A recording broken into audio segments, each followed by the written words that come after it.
On se croirait en Sibérie et pourtant, nous sommes bien en Ille-et-Vilaine, dans le nord-est du département précisément. Ici, la neige est encore bien présente, tout a gelé à cause des températures négatives de la semaine.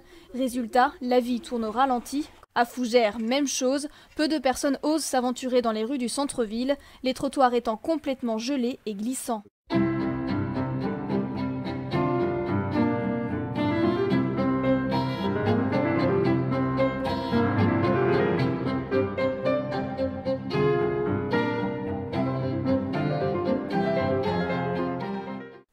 Les Oscars d'Ille-et-Vilaine distinguent chaque année les entreprises du département. Le prix de la croissance revient cette année au groupe Rolic Investissement à Saint-Malo qui emploie 700 personnes dans son centre de thalassothérapie, ses hôtels et sa blanchisserie.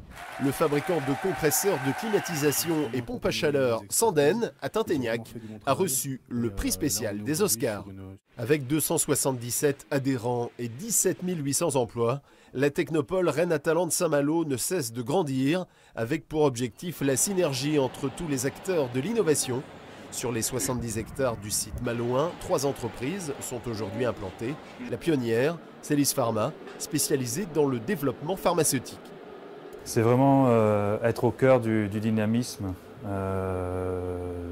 dans nos domaines. C'est vrai que lorsque on parle effectivement avec des clients ou des fournisseurs, ça intéresse toujours de savoir que l'entreprise n'est pas isolée au milieu des champs et qu'elle est vraiment au cœur d'une technopole, parce qu'une technopole c'est synonyme d'accompagnement déjà, donc ça veut dire qu'il y a des gens qui gravitent autour des entreprises.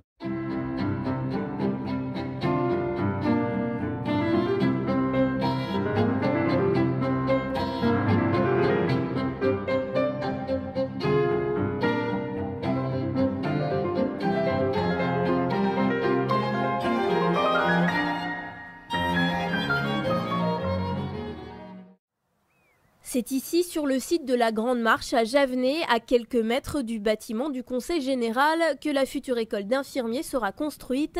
Un lieu stratégique tout près du futur Bio-Agropolis, un pôle scientifique en agroalimentaire regroupant collectivités publiques et entreprises. Celui-ci ouvrira ses portes à l'automne 2012. À l'entrée de Fougères sur la route de Vitré, c'est donc bien un mini-campus avec plus de 400 étudiants qui verra le jour dans les prochaines années. C'est également un projet qui consolide le pôle formation supérieure de Fougères, puisque sur le même site de Bio-Agropolis, nous aurons à la fois l'Institut de formation aux soins infirmiers, mais aussi les écoles supérieures de la Chambre de commerce et d'industrie. On prend la direction de Saint-Malo, où était inauguré aujourd'hui le quai Charcot, le pôle naval Jacques-Cartier et le pôle technique du Gué-Trouin. Bénéfice des dernières rénovations, une augmentation de la capacité de traitement du port pour la transformation des engrais et préservation des savoir-faire locaux de la construction et réparation navale malouine. Avec le pôle technique du Gué-Trouin, la rénovation d'une friche industrielle en atelier permet d'accueillir de nouveaux professionnels de la maintenance nautique.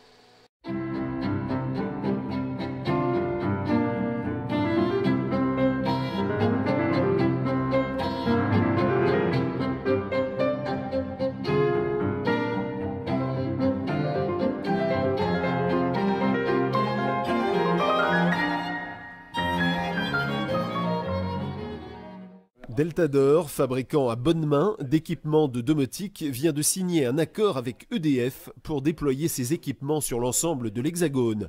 C'est la reconnaissance pour Deltador de la qualité de ses solutions de maîtrise de consommation d'énergie, de GTB, gestion technique des bâtiments et du management multisite. La société SIM, implantée sur l'aéroport de Dinard-Pleurtuis, est spécialisée dans la formation des pilotes et personnels navigants des compagnies aériennes, a installé 6 simulateurs à l'aéroport parisien de Roissy-Charles de Gaulle. Les simulateurs forment les personnels navigants sur des moyens et longs courriers type Boeing, Fokker ou encore Airbus. L'entreprise emploie 25 collaborateurs et table sur 10 millions d'euros de chiffre d'affaires cette année. C'est dans cet ancien terminal de la Bourse que devrait être inauguré dès ce mois d'avril un nouvel embarcadère. Ce dernier devrait accueillir des passagers très prisés, ceux des paquebots qui font escale à Saint-Malo. On a quasi doublé le nombre d'escales de croisières. Donc en 2011, on enregistre 37 escales de croisière pour 16 895 passagers croisiéristes. La composante croisière est importante parce qu'elle amène une clientèle d'un très haut niveau de pouvoir d'achat et une clientèle, je dirais, américaine non habituée. Et Saint-Malo se concentre sur ses croisières à venir. 34 sont déjà prévues pour 2012 et 24 pour 2013.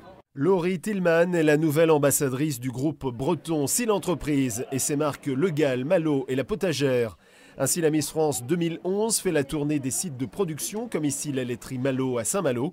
Elle a pu rencontrer les 130 salariés d'une usine de 25 000 m² spécialisée dans la poudre de lait, les yaourts, le fromage, les petits suisses et les desserts lactés. Concours Chrysalide Éco-Activité 2012, la mention spéciale développement à l'international est revenue à Première Tech Aquapurflow, une société Malouine, l'un des leaders du marché français dans les domaines de l'assainissement non collectif, du stockage de l'eau et de la récupération des eaux de pluie.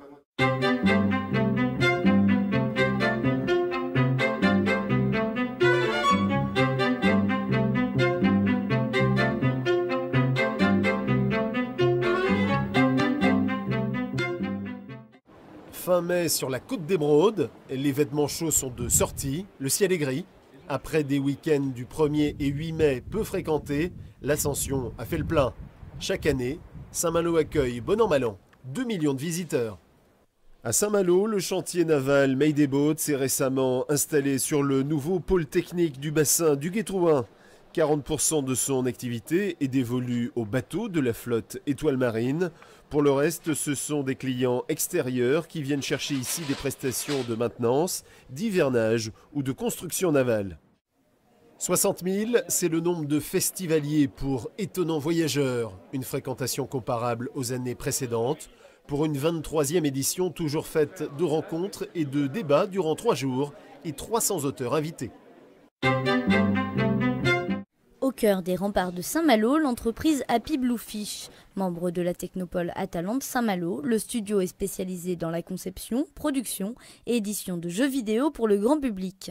Le but du studio Happy Bluefish, Happy, c'est parce qu'on veut faire des jeux qui rendent les gens heureux, qui leur apportent quelque chose.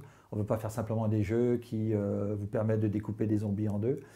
Donc c'était vraiment la raison pour laquelle on crée nos jeux, c'est une stratégie éditoriale.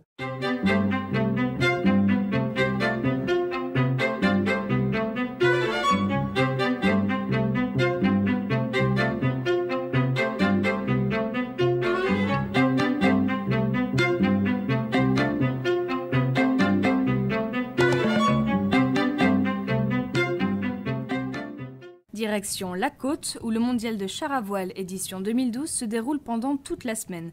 Jusqu'à dimanche, 350 pilotes s'affrontent sur les plages de Cherhuet. Après 2 ans et demi d'attente dans le port de Saint-Malo, le cargo Angela a finalement été adjugé aux enchères 520 000 €. Le cargo Letton, battant pavillon Antigua et Barbuda, était entré en janvier 2010 dans le port malouin pour livraison, mais avait été contraint à l'immobilisation pour cause de créances impayées. Le navire, de plus de 100 mètres de long, a quitté le bassin Bouvet le 14 juillet. Après un mois de juillet capricieux, les soldes se terminent sous le soleil. À Saint-Malo, les commerçants profitent de la traditionnelle braderie pour liquider leur stock. Les petites robes d'été n'ont pas eu beaucoup de succès cette année, mais le bilan n'est pas si négatif. Bilan plutôt positif en ce qui me concerne.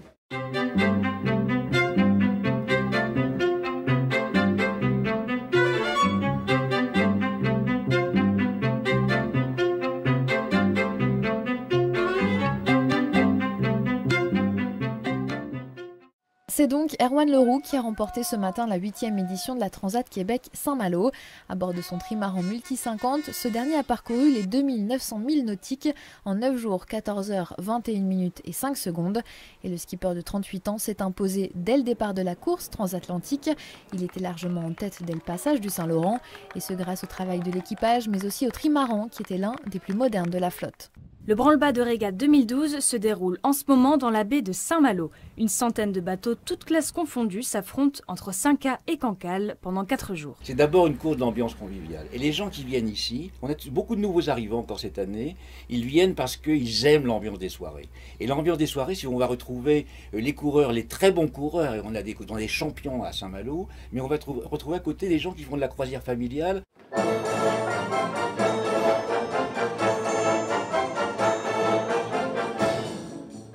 C'est parti pour le 23e Festival international de musique de Dinard. Cette année, l'équipe fête les 150 ans de la naissance de Claude Debussy. À travers le compositeur, le festival rend hommage à la musique française.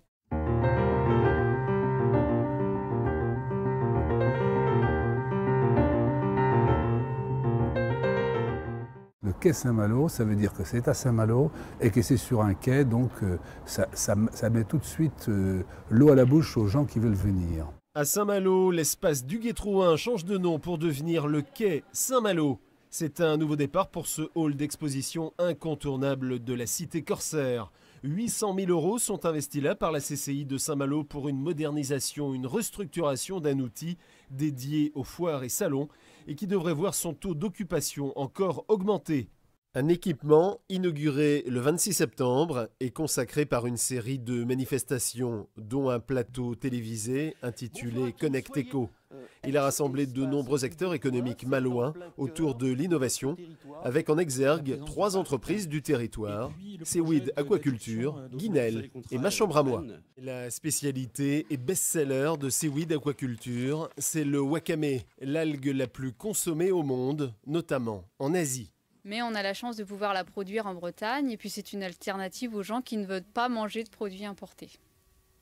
Donc pareil, on va la retrouver en feuilles, en paillettes ou dans une gamme d'algues à se poudrer que je qualifierais d'algues prêtes à l'emploi. Petits et grands camions roulent au gasoil, sauf un.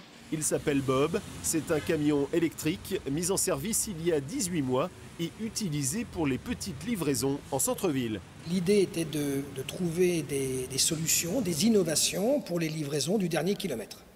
Bob répond parfaitement à cette possibilité, même en étant en poids lourd de 5,5 tonnes, avec un volume de 20 mètres cubes et une charge utile d'1,7 tonne.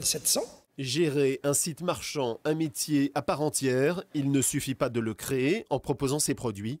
Il faut le référencer dans les moteurs de recherche et ensuite faire vendre ses produits par des marketplaces que sont Price Minister ou Amazon. Le temps de s'inscrire sur ces plateformes, gérer le flux, créer le flux, l'optimiser pour chacune des plateformes, ça prend beaucoup de temps. Après, une fois que c'est mis en ligne chez ces marchands, il n'y a plus qu'à attendre les commandes.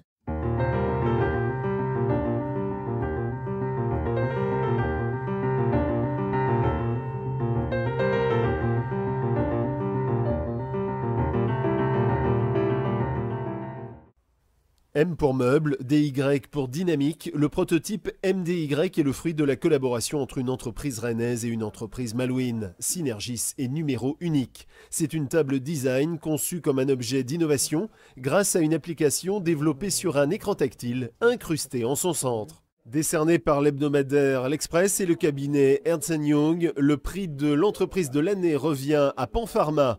À la tête depuis 20 ans de cette entreprise familiale à Fougères, Marie-Hélène Dick est donc récompensée pour son beau parcours d'entrepreneuse.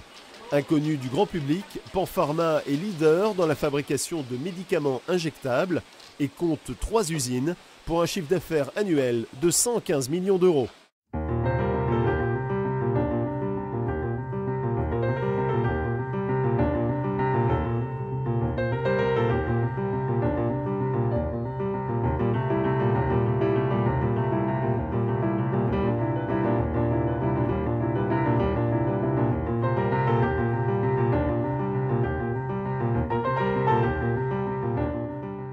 Des pièces techniques, des emballages alimentaires, des emballages cosmétiques, des protège-cartes, tous ces objets ne sont pas en plastique, mais sont fabriqués à base d'algues marines, selon un procédé mis au point par Algopac à Saint-Malo. Une innovation brevetée qui permet à la société malouine de tabler sur un total de 10 000 tonnes de produits transformés pour 2013. Son avance technologique est réelle et quasiment sans concurrence, le marché potentiel très juteux, puisqu'il s'agit de remplacer dans de nombreuses applications la matière plastique issue du pétrole.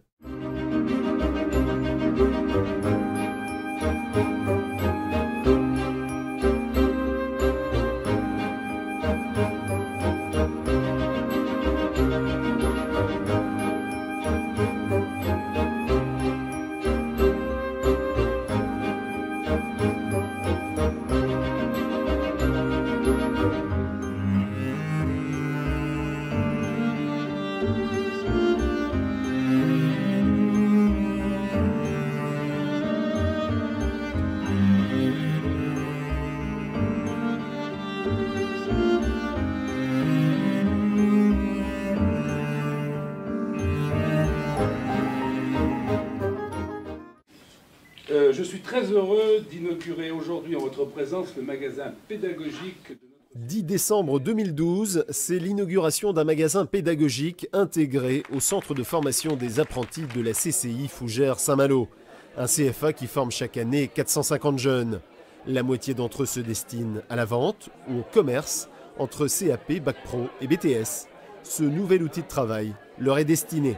Véritable outil pédagogique qui leur permet donc dans un environnement professionnel très concret eh bien de mettre en place des situations donc, professionnelles à dominante commerciale.